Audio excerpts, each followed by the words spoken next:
Yo, what's up mga kaibigan? This is I2K po again. Ngayon nandito ulit tayo sa channel ni Pinas News Insider at dito ulit tayo magbibigay ng komento at reaksyon. Kaya samahan nyo ako guys, let's go!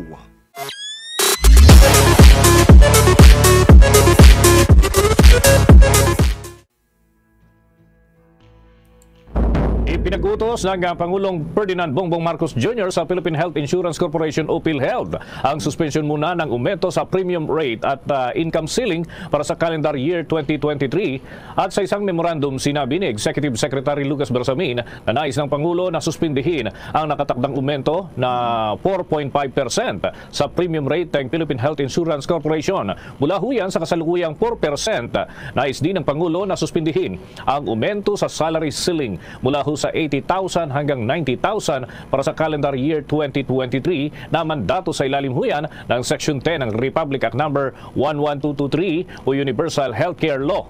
Ito ay kinumpirma ng Office of the Press Secretary at ng Office of the Executive Secretary. Ginawa ang naturang mga hakbang sa gitna na rin huyan. Sa dagdag pang balita, tiniyak ni Pangulong Ferdinand Bongbong Marcos Jr. na ima-maximize nila ang pagkakataon ng pakikipagpulong kay Chinese President Xi Jinping. Ngayong araw kasi ang biyahe ng Pangulo patungong Beijing kasama ang Philippine delegation. Limitado naman ang magiging aktibidad ng punong ehekutibo kung saan hindi muna magkakaroon ng meet and greet events sa Filipino community dahil sa dami ng COVID-19 cases sa naturang bansa. Matatanda ang ilang linggo ang nakakapagtala ng malaking bilang ng kaso ng COVID sa ilang syudad at probinsya ng China. Ilan sa inaasahang matatalakay ang usapin sa West Philippine Sea, pagpapalakas ng kalakalan at pagtutulungan sa mga joint project. Inaasahan din kasama sa panig ni Pangulong Marcos si dating Pangulong Gloria Macapagal Arroyo. Aalis ang Philippine delegation mamayang alauna ng hapon pagkatapos ng departure event ni Pangulong Marcos sa Villamor Air Base sa Pasay City.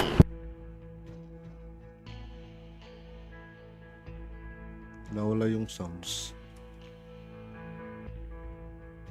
University of the Philippines, nagisa dahil tila Kala ko talagang nawala guys yung sounds eh.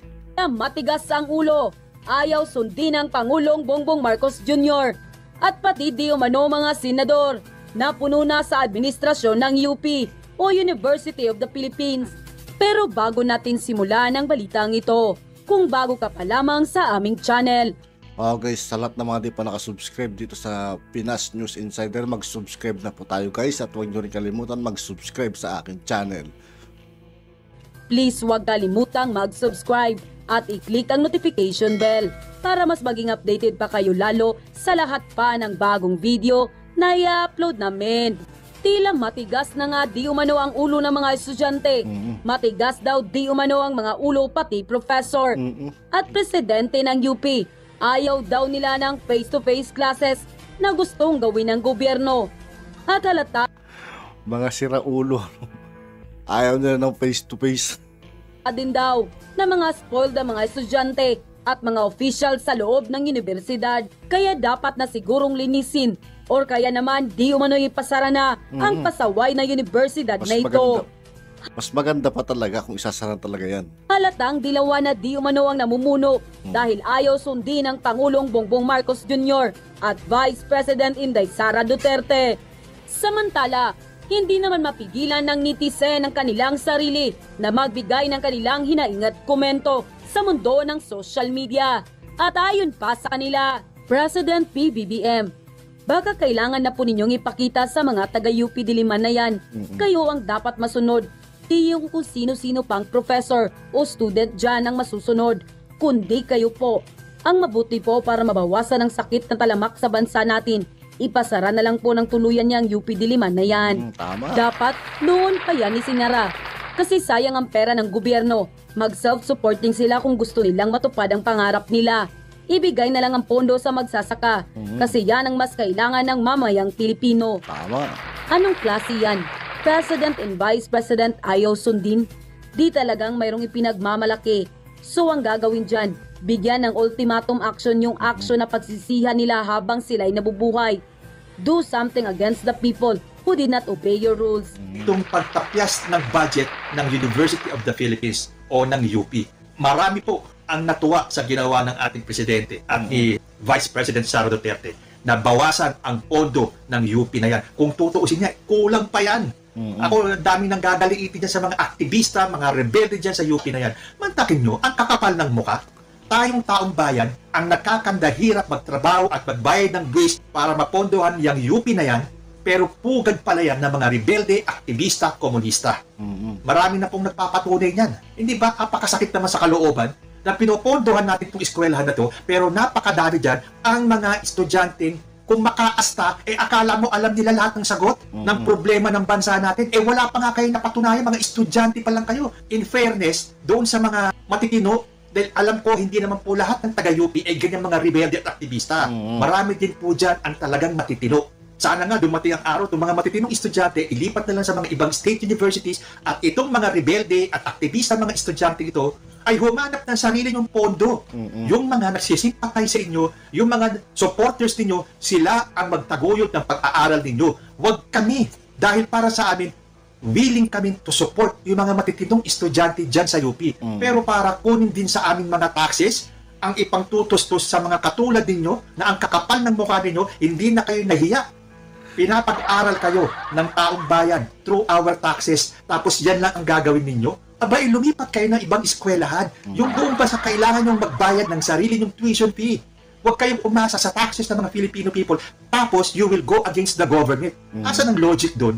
Matino ba ang pag-iisip ninyo? Wala ba talaga kayong hiya? Pagbigyan nyo na lang yung matitinong mga nag-aaral dyan sa UP. Umalis kayo dyan. Humanap kayo ng sarili nyong eskwelahan.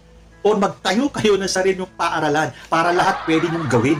So tama po itong ginawa ni President Bongbong at ni Vice President Sara Duterte. Tapyasan nyo, bawasan nyo palalo. Actually, dapat isara na yung UP na yan para hindi nagiging pugad ng mga rebelde, komunista, aktivista.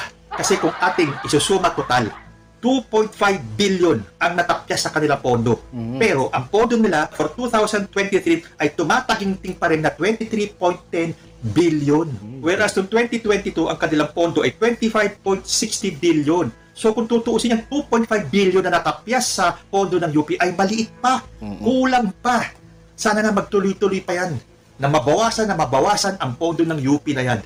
Para naman kami na nagbabayad ng buwis at nagpopodo sa mga estudyante, at hindi lang po mga estudyante, pati mga teachers dyan sa UP na maakaliwa, na mga rebelde, na mga aktivista, ay dapat mawala na rin dyan sa UP na yan. Ang kakapal ng mukha ninyo na ang taong bayan ang nagpapaaral sa mga estudyante at nagpapasweldo sa mga teachers dyan na mga akaliwa at mga aktivista at mga rebelde. Magkaroon naman kayo ng konting hiya sa mga sarili ninyo. So sana dumating yung panahon na itong UP na to ay mag-cease to operate. And lastly, ang ating huling topic ay itong sinabi ni Bishop Soc Villegas nung siya ay nagbigay ng kanyang mensahe noong August 21 ba yun? Ano ba yun? Yung Ninoy Aquino Day daw. Ito po ang sabi ni Bishop Soc Villegas or Socrates Villegas. You can win in an election, but only truth tellers can win the gates of heaven. Wow! Galing sa isang pare or bishop pa man din na mapanghusga. Anong klaseng pari ka, Soc Villegas, para magsabi ka ng ganito? You can win in an election, but only truth tellers can win the gates of heaven. Aba, kung ganyan din lang ang sinabi mo, unang-una ka na hindi makakapunta ng langit. Baka nga hindi ka makatungtong sa pintuan ng langit ay sisipain ka na ni San Pedro. Apaka-ipokrito mo. Bishop ka pa man din. Ganyan ba ang turo ni Jesus sa ating mga kaparian na maging mapanghusga? And who are you to judge these people? Obviously, ang pinatutungkulan mo dito ay si President Bongbong Marcos kasi siya ang nanalo sa eleksyon. But only truth tellers can win the gates of heaven. Sino ka para manghusga at magsabi? Ikaw ba truth teller?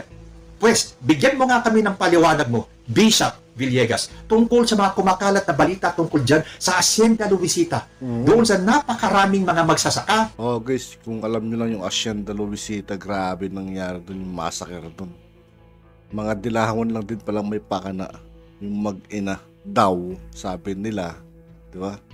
Hindi ko naman pinapatotohanan guys ha. Yun ay na-react ko lang minsan kasi. Na napatay dyan sa hacienda na ang tanging gusto lang nilang mangyari ay maibigay sa kanila yung lupa na ipinangako sa kanila nung una pang panahon na hanggang ngayon ay hindi pa naisa sa katuparan. Bigyan mo rin kami ng paliwanag doon sa mga kumakalat pang mga balita na si Ninoy Aquino mismo ay may kinalaman sa pagtayo nitong NPA na to. Kahit na mismong si Juan Ponce Enrile na mismo, na kahit na sabihin na nagtraidor kay Apo Lakay, dahil ito ang sinasabi ng history ninyo, nagtraidor si Juan Ponce Enrile, pero bakit ngayon sinasabi niya na si Ninoy talaga ay may kinalaman dyan sa pagtayo ng NPA? Ipaliwanag mo sa amin yan, Bishop Soc Villegas, at baka maniwala pa ako sa iyo. Dalawang issue pa lang yan sa napakaraming issue na lumalabas ngayong mga panahong ito tungkol sa mga Aquino. Cory Aquino, Noynoy Aquino. Dalawang naging presidente natin na Aquino. Pero pinabuksan ba nila ang kaso ng pagkamatay o ng pagkapatay kay Ninoy Aquino? Wala. Hindi. Bakit kaya? Maipaliwanag mo kaya sa amin, Bishop Villegas, kung bakit dalawang kamag-anak na, isang asawa mismo at isang anak na naging presidente ng Pilipinas na hindi pinabuksan ang kaso ni Ninoy Aquino. So tandaan mo, Father, kung paano ka manghusga ng kapwa mo, ganyan ka rin huhusgahan. Wala yung sounds. Tapos na. At yun nga po guys, dito po tatapos ang ating reaction video. Maraming salamat sa patuloy na pagsuporta. Muli ako po si I2K. Yeah. Peace out.